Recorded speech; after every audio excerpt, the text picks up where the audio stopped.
Saiz ni kena ambil. Saiz standard. Saiz standard kena ambil lah. Saiz besar, saiz kecil kena ambil dua-dua. Nak mancing untuk makan. Alhamdulillah. Rezeki Tuhan.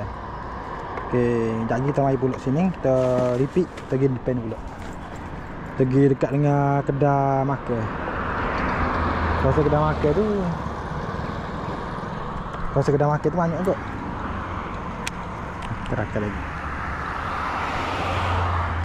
Terakan lagi.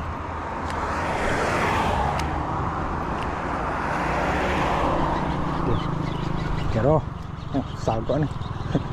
Oh, dah yang besar tu. Oh.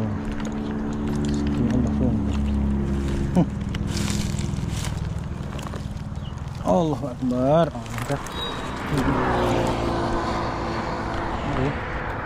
Allah ni.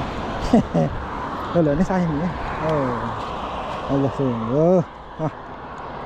Oh, saiz dak lah ni, boleh lah dah. Besar sikit ada tadi. Oh, meriah. Meriah molek ni. Oh, Allah lakuk kejap